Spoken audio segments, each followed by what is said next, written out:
yapabiliyorsunuz. PUENTE 15 farklı ülkede ders vermiş ve üniversitede Gana'da, İspanya'da ve Los Angeles Üniversitesi'nde misafir öğretim üyesi olarak görev almış, çalışmış. UNCW'de 1981 yılından beri ve St. George Üniversitesi Tıp Fakültesi Nöroanatomi öncesinde ders veriyor. İlköğretim faaliyetleri arasında beyin ve davranış, klinik nöropsikoloji ve psikoloji tarihi de yer alıyor. PUENTE, UNCW'den Centro Hispan'ın kurucu direktörü aynı zamanda. Profesör PUENTE nöropsikoloji incelemesi ve meslekiyetini uygulama dergisiyle 33 kitap serisi olan bir sistem kuruyor.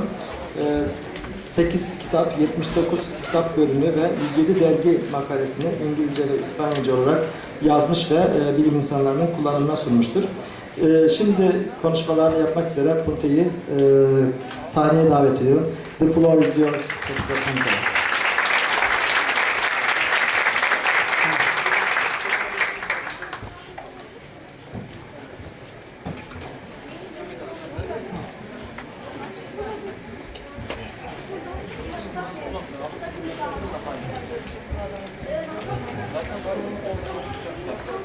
Well, good afternoon.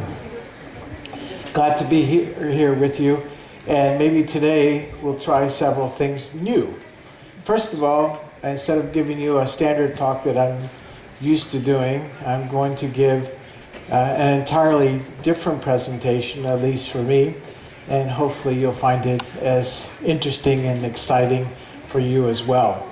But before we get started, why don't I take a moment to thank the President of the Organizing Committee, Secretary of the Organizing Committee, the sponsor of the conference, as well as all the students and all the speakers that have been part of this conference. It's an unbelievably good conference based on my standards, and also a wonderful opportunity to get to know Turkey. This is my first and clearly will be my last time. So thank you to you and all of you for giving me such gracious hospitality. Appreciate it.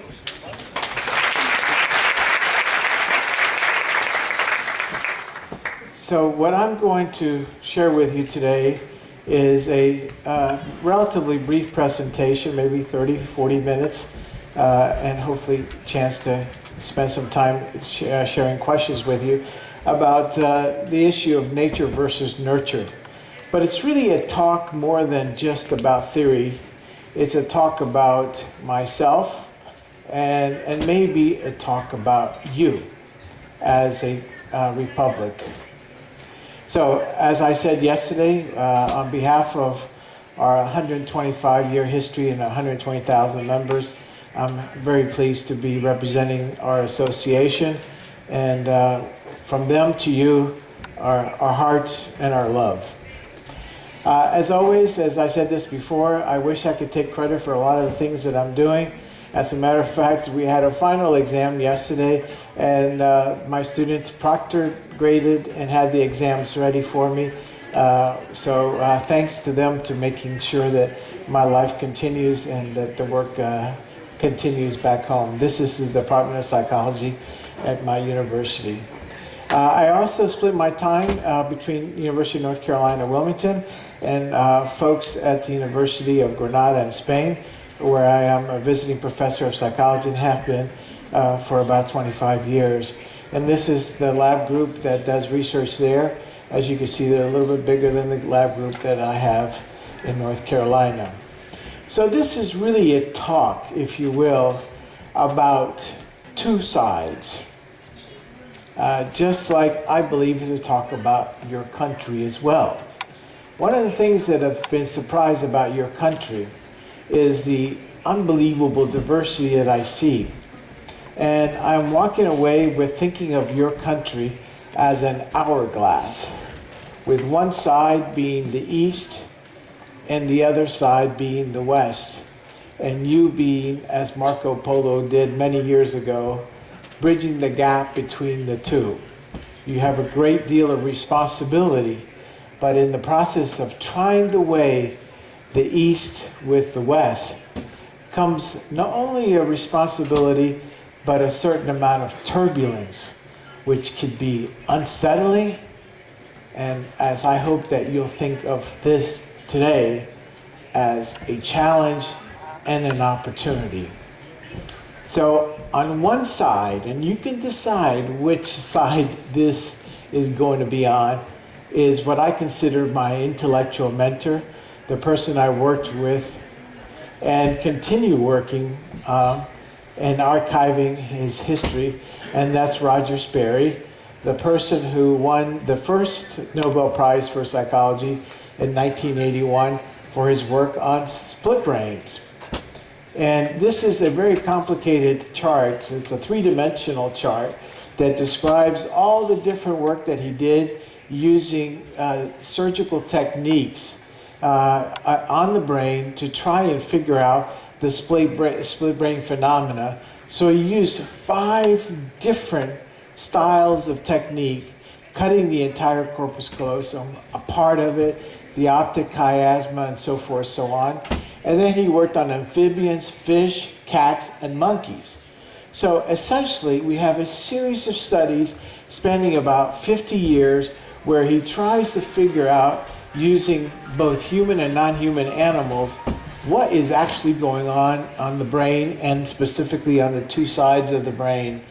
Interestingly, he worked a great deal with cats, also with monkeys, and quite a few were studies with humans.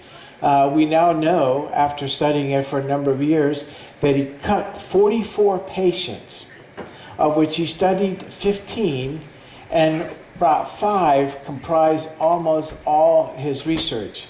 We have discovered very recently that of those 5, 1, LB, accounted for the largest majority of the articles published. And I want you to remember this, because we always think about big data, but for all practical purposes, Sperry won the Nobel Prize by studying one person named LB upwards and downwards, publishing a series of studies that describe what was it that he won the Nobel Prize for. But it's important that he didn't do research. He did a series of programmatic research studies, very methodical, starting with the transplantation of nerve fibers from the antagonistic to the other side, in, for example, in frogs and also rats and so forth, so on. And subsequently, he went on to do this work with humans. One of the things that I want to leave you with, and this is the beauty of having become Sperry's biographer and archivist, is that all the drawings that you ever see on split brain studies, the left and the right, and these particular ones are good examples, he actually drew himself. Interestingly, he was, by avocation, an artist. And he liked to draw and he liked to sculpt. And I want you to remember this, that for many of us, we think of the left brain as being dominant. He thought it could have been the right brain. It was the right brain that drove us to do things, and it was the left brain that tended to interpret it. So for those of us in psychology and related fields that think the left brain is dominant, keep in mind that the left brain is probably more likely to be more easily understood, but it's the right brain that was fascinating and really was the driver of mechanisms that force us to do things that are often so uninterpretable to humans. His work actually started with animals that were relatively small and continued with animals that were relatively large. But again, despite all this work, and despite the fact that we have all these studies, especially with non-human animals, it all comes down to understanding one person named LB so well that he could describe the 2 sides of the brain and what they did to perform what we call human behavior. In contrast to that, And later on in my career, actually in the early 1990s, with the fall of the Soviet Union, I was invited to spend some time in two laboratories in now Russia, Bekhtyrev's laboratory in St. Petersburg, and most of all, Alexander Luria's laboratory in Moscow. And I want to share with you what story was such an eye-opening. In contrast to the fascinating and really expansive work that Sperry did, I was interested in knowing how Luria came up with the ideas that basically formulated Vygotsky's concepts into a workable understanding of the human brain. And the first time I got there, I remember going into what was his laboratory, which was a room much like one of your classrooms upstairs, and asking, where is Luria's lab? Because all there were basically 4 desks and a refrigerator which contained 2 things. Can anybody tell me? No, close. Cheese and vodka. Okay, I was waiting for an equipment cabinet with different materials, and all I found were basically lab coats with big pockets containing pencils and erasers, and that was it. So the next day, I asked in a different way, where's Luria's lab? And they kind of were looking at me like, clearly this guy doesn't know Russian, but I don't think he knows English either. So they gave me the same answer. And then the next day, and the next day. And finally, I realized that Luria's lab was in the lab coat. There was nothing to the laboratory except what he had on him. And with that, I came to understand that it wasn't the brain that we were after. It was the Vygotsky approach to understanding the brain, and that was that the brain was inside a person, that was inside of a system, that was inside a social historical context. You could not understand the lesion unless you understood that historical context. So in many ways, what I discovered essentially is that I had the East and the West. I had one that told me that it was all hardwired, Sperry, and then I had another that told me it was all soft-wired, and that was Luria. And like your country, I became an hourglass. How do I negotiate the 2 sides of the brain to try and come to a comprehensive understanding to the question that Sperry wrote down in the first day of his Introduction to Psychology class? What is consciousness and where does it come from? Is it nature or is it nurture? Now I have to tell you that it wasn't Sperry that actually wrote that. It really were the notes given to him by his professor, Ray Stetson, who was a student of William James. So what we have here, is it nature or is it nurture? And here's my story of what I think might be going on. So I've been studying this, what I call the G, as in general neuropsychological function. I started in the 1980s and have continued through the 1990s into presently, including the Wechsler Adult Intelligence Scales and the Children's Scale, which was just recently published. And I started with my work in the US, then migrated to Puerto Rico, then to Latin America, to Russia, to Africa, and now the newest territory is a deep understanding of this in Europe through our well-funded program called Embrace, the European Union, which I'm not going to talk very much about today, and then our foray into the Middle East, and specifically, which I will talk about today, into the neuropsychology of children who are born and raised in Palestinian internment camps. So, here are some questions to begin with. Is there something that's a G, generic, general, that we all share? In other words, is there something psychologically or neuropsychologically universal? And if it's universal, is that what we call nurture, or specifically nature? And is that programmable? So when I asked Sperry, oops, let me go back.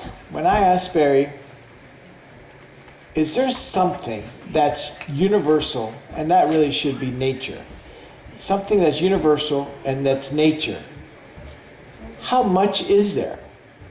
He told me this one spring afternoon, sitting in his backyard. He said to me, yeah, I think most of our minds, most of our behavior, it's fixed. I said, how much? He says, a lot. 95 sounds good. So 95 it was.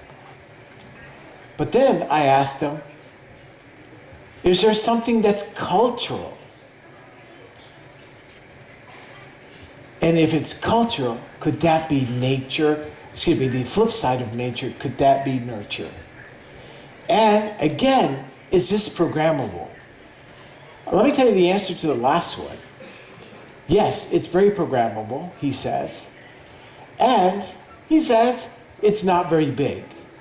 It's 5%.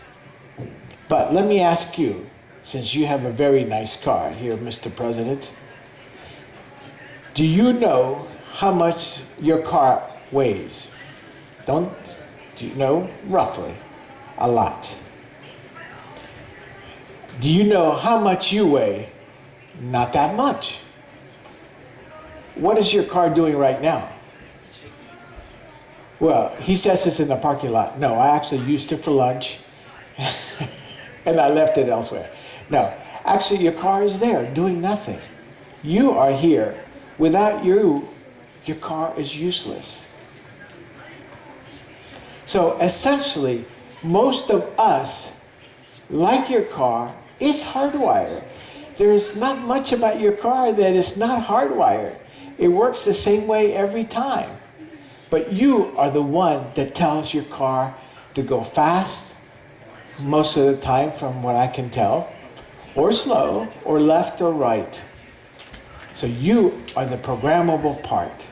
So keep in mind that according to the first person who won a Nobel Prize that could be considered a psychologist, 95% is what is most, it's what we might inherit, what is nature, but it's the 5% that is most important.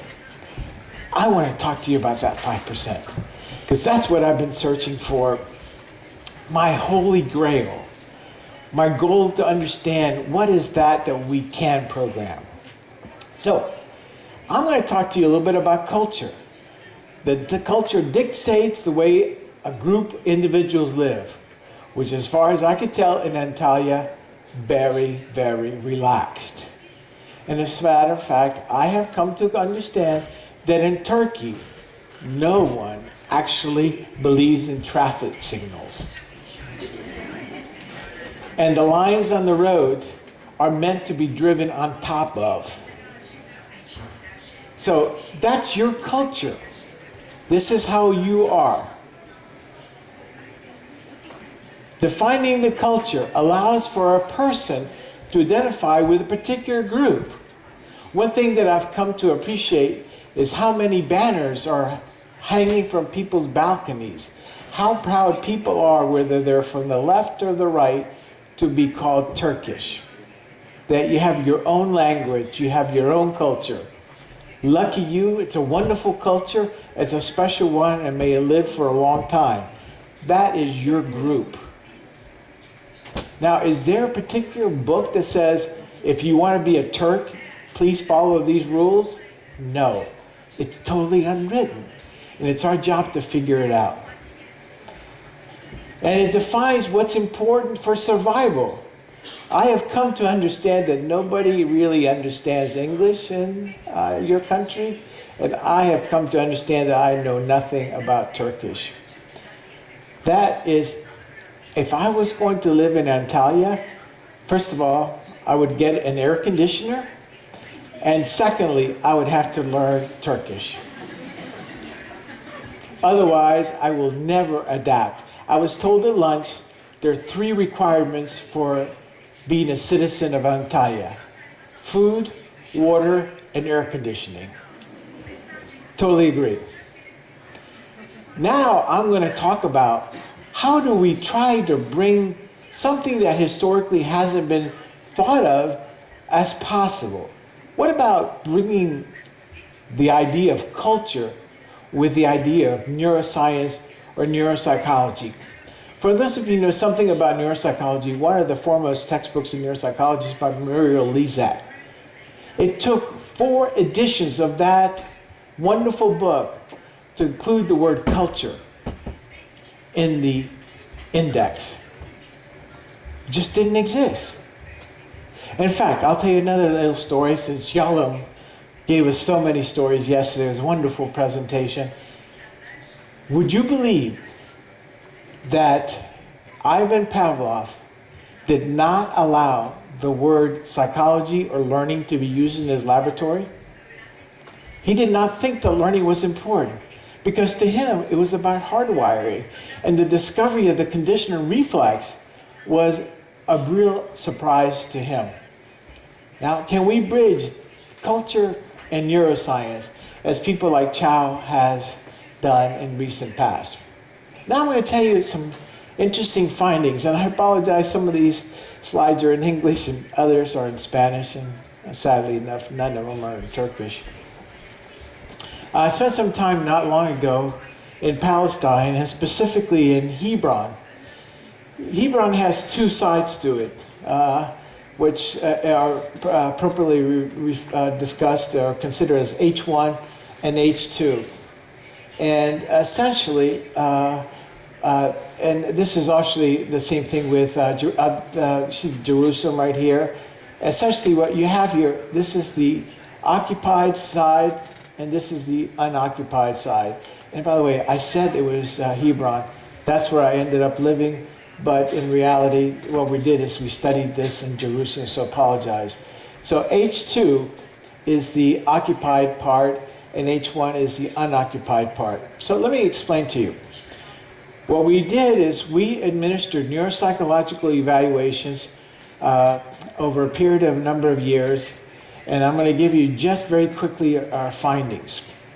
And that is, if you live in H1, which is the unoccupied section of Palestine, you end up having acute stressors, and the responses that we discovered were primarily physiological.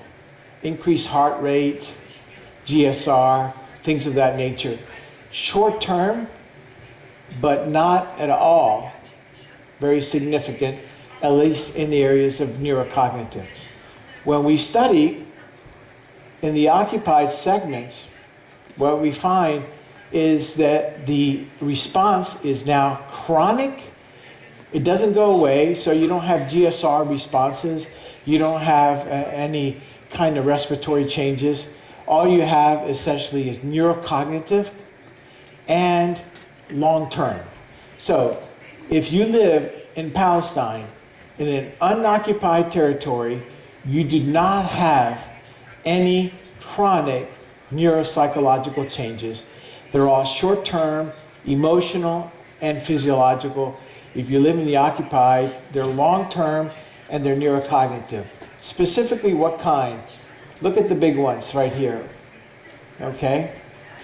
The big one happens to be memory. There's several others, but what we're discovering is that the short-term memory deficits in people living in internment situations tend to be chronic in nature and begins to generalize to what you and I might call executive dysfunction. So essentially what seems to happen in this population is that if you are living in a chronic stress situation over a period of time, you appear to get neuropsychological deficits that don't go away. So here's some questions that I share with you for consideration and discussion. And in fact, I shared with them last time I was in Palestine, and I suggested that we now not only study the individuals who have the trauma, but we study the individuals who give the trauma, which was not very well received. In essence, at this juncture, the idea of studying trauma appears to be primarily limited to the victims of trauma rather than the people that provide the trauma. Although in the new line of research that I'm not going to talk about, we are actually now starting to study not only people who suffer from domestic violence neuropsychologically, but people who perpetrate domestic violence. And believe it or not, we have discovered that victims of long-term domestic violence, like our Palestinian sample here, have permanent neuropsychological deficits, especially of executive functioning or decision making. And what we're discovering is that the same thing applies to people who have been victimized domestically over a long period of time. And it appears in our ongoing research that this is also true for the men who victimize the women in these domestic violence situations. So, is this cultural? Well, you know, in the free clinic that we run, I sometimes ask the Mexican men who beat their wives, why is it that you're doing this? I said, if they gave me good sex, if they cooked well, or kept a clean house, I wouldn't have to beat them. This is my way of getting them to do the right thing. Is this what we call, in my culture, cultural machismo? Or is this neuropsychological, as I just shared with you? One of the things that I talked about the other day is the effects of neuropsychological function and death penalty. I'll sort of skirt the issue today, but essentially, is it more likely that you kill if you have neuropsychological deficits than if you do not? So, is this all just a brain dysfunction? Is this bad genes causing us to have bad brains? Or can this become epigenetic? One of my good friends, Teresa Laframboise from Stanford University, has been studying Native American Indians, and specifically their insidious, unbelievably off the charts problems with alcoholism and suicide. And it's been over 200 years that our Native Americans have been put in reservations. The suicide rate is getting worse. The alcoholism rate is getting worse. So the question that we've been asking ourselves, is this trauma now risen to the level of epigenetics?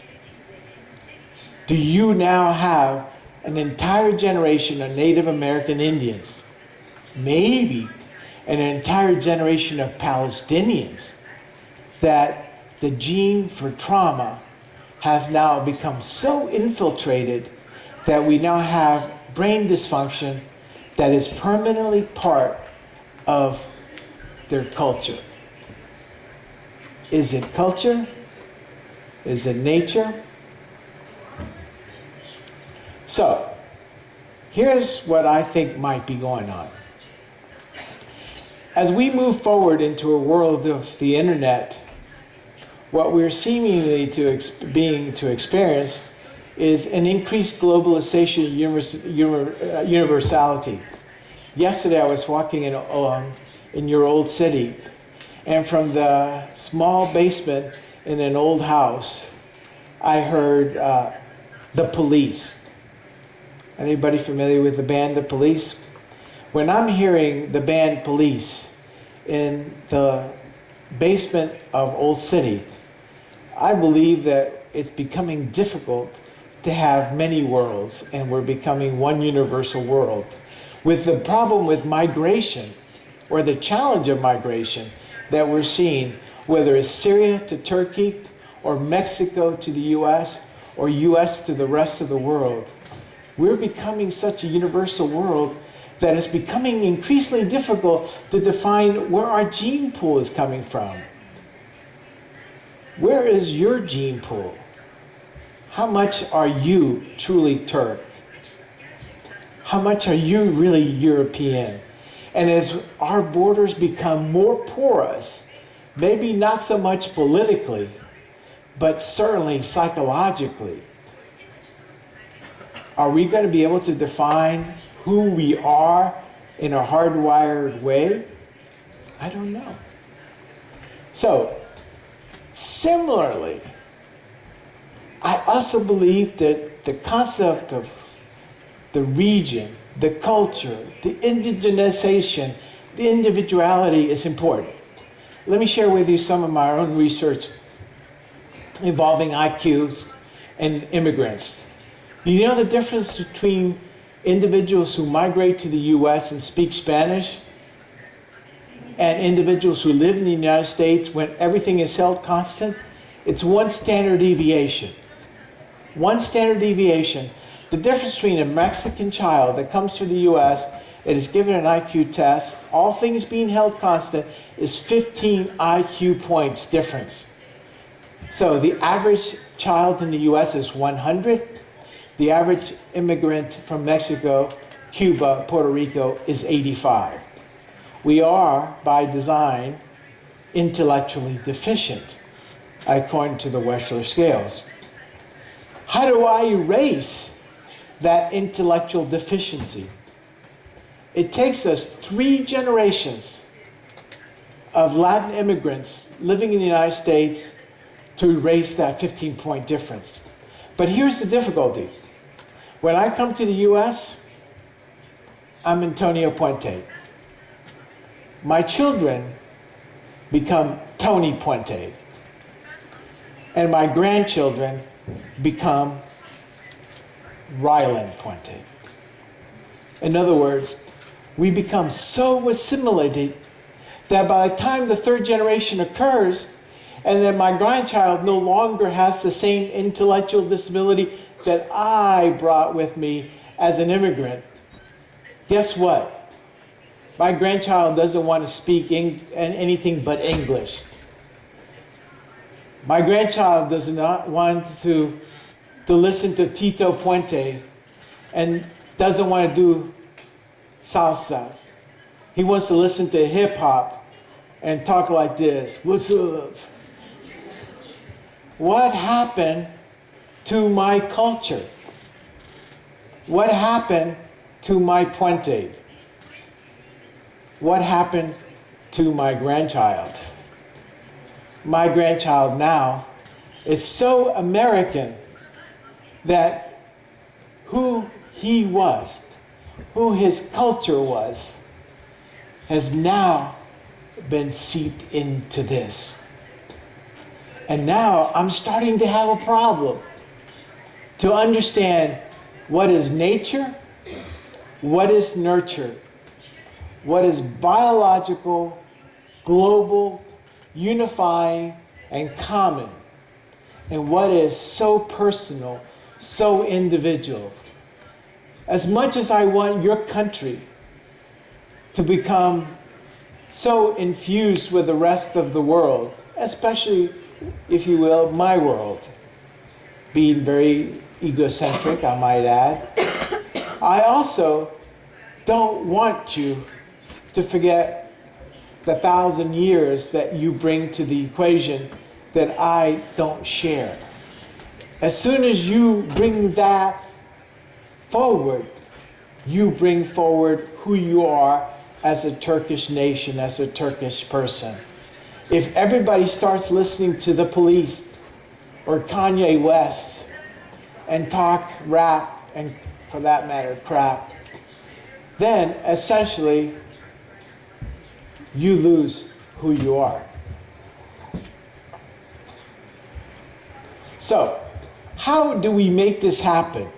How do we define what is nature and what is nurture in a world where political divides might be permanent, but psychological divides are falling all around us? This is a very challenging circumstance, and I have a couple of proposals to share with you. First of all, cultural constructs must be fairly and accurately measured. As I shared with you the other day, you cannot measure intelligence in English test or an English concept-based test in a Turkish child. It doesn't make sense. Let me give you an example. In fact, let's ask this handsome gentleman right here. Do you speak English? How many miles from New York to Paris? Okay, he's retarded. Why? Because his response was too slow. But do you think about Paris and New York very much? No. Do you think about miles very much? You think about kilometers. So that is one of the questions on the Westshore test. He took too long. He thought too much. Now, let me tell you, since he's Turkish, I'll tell you how a Latin person would say. Oh, wow.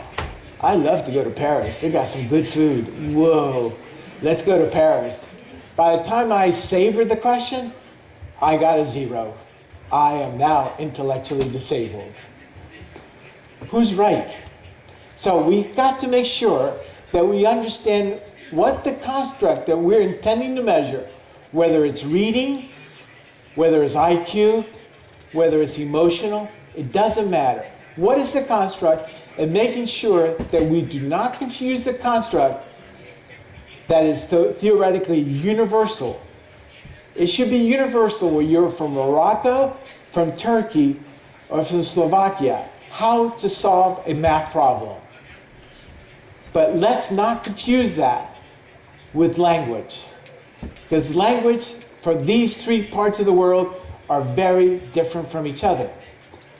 Secondly, if we don't do that, we will have error in differentiating what I've shared with you today, what is nature and what is nurture. And we tend, in this world, to value what is nature over what is nurture. As a matter of fact, I've written this in a couple of chapters recently, and I coined the term, as I shared with you the other day, intellectual imperialism. It turns out that Latin children are 1 IQ less than American children, essentially 1 standard deviation below or 15 points. So the typical Latin child in the US is intellectually disabled. The typical American child is 100 or average. And guess what? The typical Asian child is 1 standard deviation above. So what's our interpretation in the US? Is that Latin children are genetically inferior and Asian children just try harder. That's a confusion of nature versus nurture. We cannot have one group try hard and the other one be genetically deficient. They're 2 different issues. So our job is to make sure we know what the construct is, what is nature, and what the construct is, what is nurture. To appreciate, as I shared with you, that the largest part may be the hardwired part, that it does not matter whether you come from Western Turkey or the Mediterranean shores of your country, we all share the same as children in North Carolina, but that each of us, whether you're from one part of a country or one part of the world, we have special, unique cultural characteristics that make us who we are, that make us who we are as special individuals. And that is what makes your country, our persons, so specialty. I wrote my laboratory group this morning, and I said, I don't know what I've been eating here in Turkey for a while. They gave me names, and I can't figure it out. I can't identify the things that are on my plate, but I will tell you this. It's rich, it's tasty, and it's interesting. That is not only your country, but that is also life. So, as my son tells me, who's also neuropsychology, Papa, I know you've been doing research for about 40 years trying to find the neuropsychological G, but honestly, it's not really research, is it, Papa? It's actually me-search.